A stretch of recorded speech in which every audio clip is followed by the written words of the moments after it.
Salut à tous et bienvenue dans cette nouvelle vidéo. Pendant quelques temps, j'avais une période creuse où j'ai pas pu en faire. Bon, il y a d'autres choses qui m'ont tenu à l'écart des vidéos, du blog, etc. Je vais pouvoir reprendre maintenant.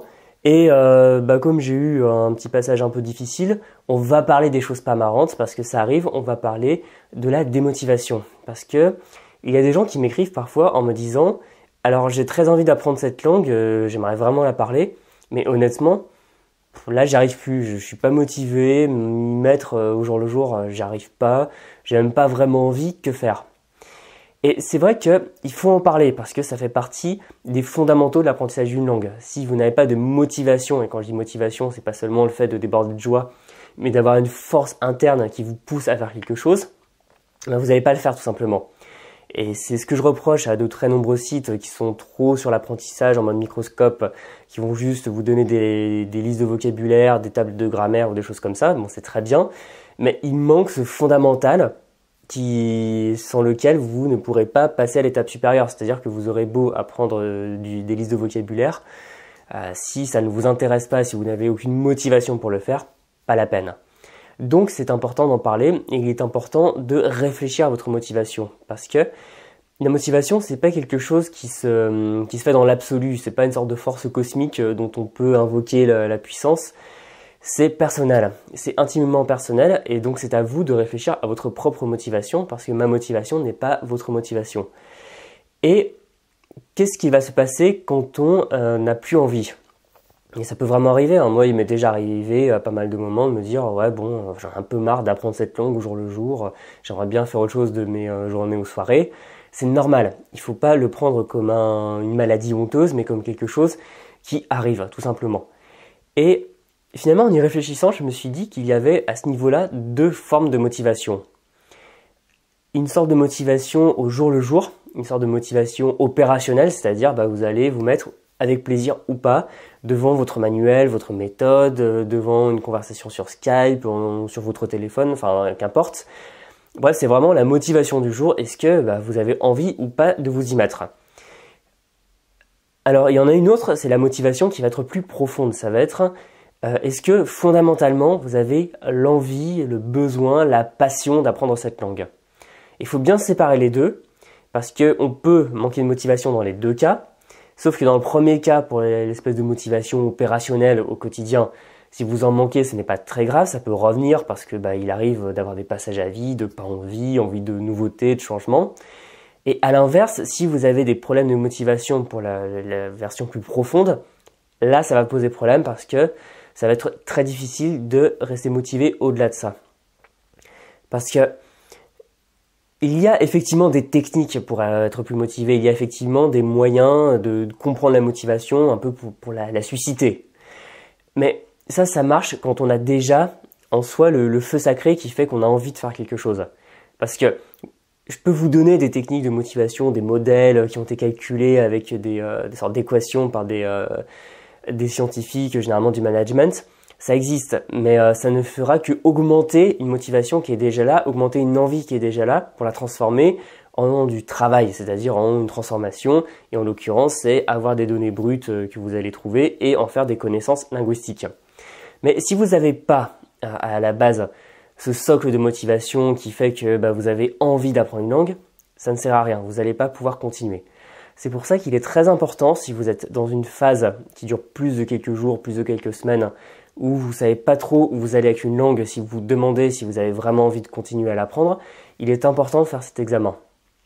Vous pouvez même prendre un papier et vous demander pourquoi est-ce que vous apprenez cette langue. Donc si vous vous rendez compte que c'est juste parce que ces temps-ci vous êtes fatigué, que vous avez envie de faire autre chose, qu'il y a un nouveau loisir qui vous intéresse plus à l'heure actuelle, que vous avez, que vous êtes malade, que vous vous sentez pas bien, voilà, c'est pas très grave. De la même manière, si vous trouvez que vous n'êtes pas assez efficace, que vous ne progressez pas assez vite, que vous vous sentez frustré à cause de ça, parce que vous avez l'impression que votre apprentissage ne vous donne pas les fruits du travail que vous y mettez, ce n'est pas très grave parce qu'encore une fois, c'est de l'opérationnel. Ça peut se changer assez vite avec des bons résultats.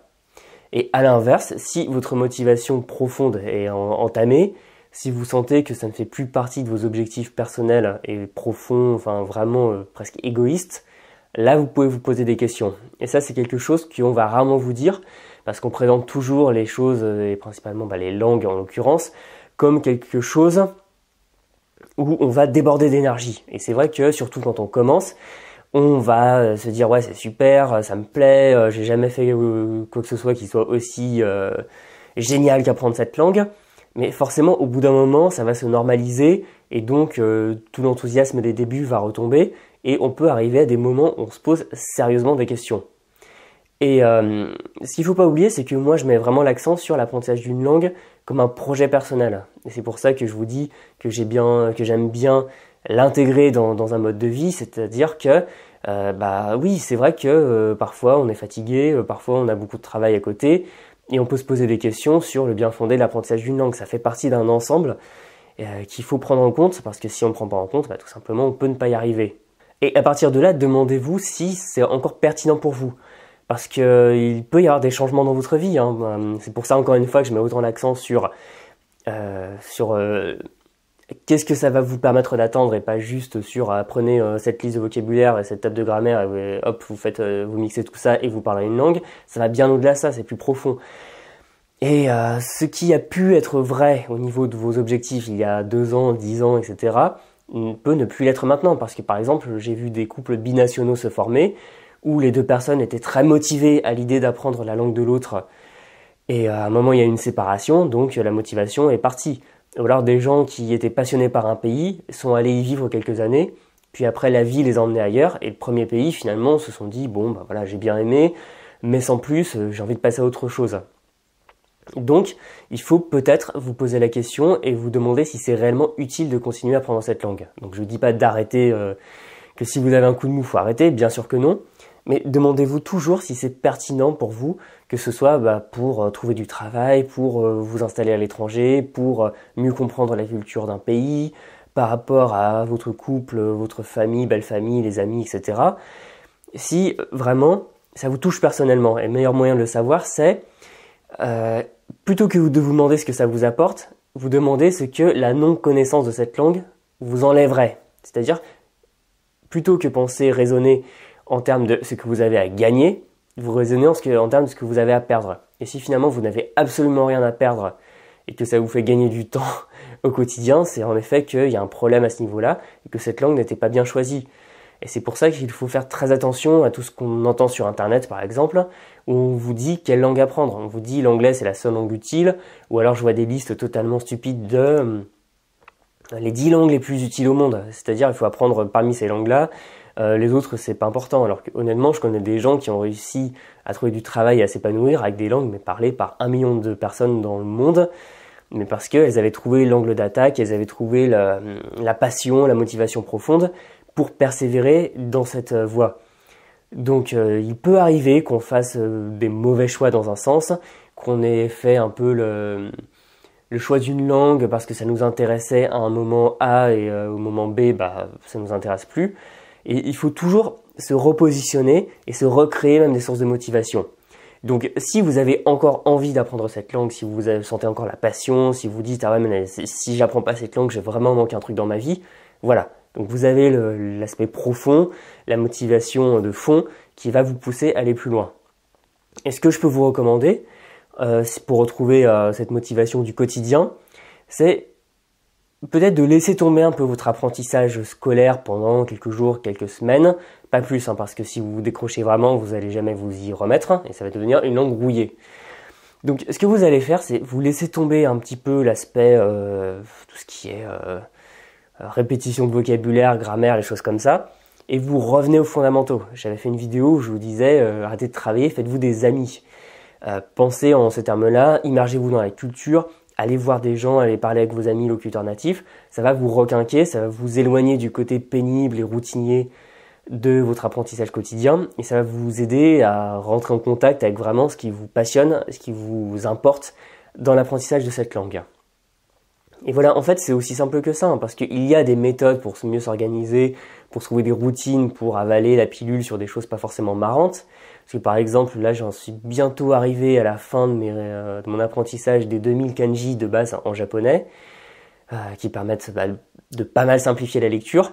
Honnêtement, c'est pas très marrant en soi, mais sauf que vu que j'ai des raisons personnelles et réelles d'apprendre le japonais et que quand on m'envoie un message en japonais, bah, faut bien que je lise les kanji pour comprendre, je ne vais pas tout le temps chercher dans le dictionnaire, et ben ça me pousse à avancer et j'arrive à créer une motivation du quotidien, une motivation opérationnelle pour apprendre des caractères japonais, enfin même chinois on pourrait dire, alors que c'est pas ce qu'il y a forcément de plus drôle, c'est vrai. Donc il n'y a pas vraiment de technique, de choses magiques, ça part de vous, ça part de vos intentions, vos objectifs, de votre passion. Si vous l'avez, vous retrouvez la motivation, il suffit de vous reconnecter à ce qui vous intéresse dans cette langue, de vous recréer un besoin urgent de l'apprendre. Par exemple, faites-vous un voyage et comme ça vous vous enchaînez, vous mettez vous enchaînez à cette langue et à ce projet. Et si vous vous dites dans 3 mois je pars dans ce pays, maintenant il faut que je me remette vraiment à fond et je veux pouvoir parler très bien une fois que je serai sur place, bah là non seulement ça va vous reprojeter dans le réel, c'est-à-dire bah vous serez sur place, vous entendrez la langue, vous la verrez, vous la parlerez, et comme ça vous aidera au quotidien à vous remotiver. Donc n'hésitez pas à reposer les bases, réfléchir à ce qui a pu être un peu pénible au quotidien, sur les exercices que vous avez faits qui ne vous servaient pas à grand chose. Faut pas hésiter parfois à donner un coup de balai, pareil. Et finalement à revoir ça, à vous redonner un nouvel élan, vous remettre un défi, un coup de pression qui fait que vous allez retrouver la motivation, retrouver le plaisir d'apprendre et vous allez continuer sans difficulté. Voilà, je vous remercie d'avoir regardé cette vidéo comme toutes les autres, et pour les prochaines, vous pouvez vous abonner à la chaîne, vous pouvez me laisser un petit pouce pour aider au référencement, vous pouvez commenter pour dire si vous êtes passé par des phases de démotivation, comment vous avez géré ça, et je vous dis à très bientôt dans la prochaine vidéo, je vais me remettre à en faire plus souvent, et salut!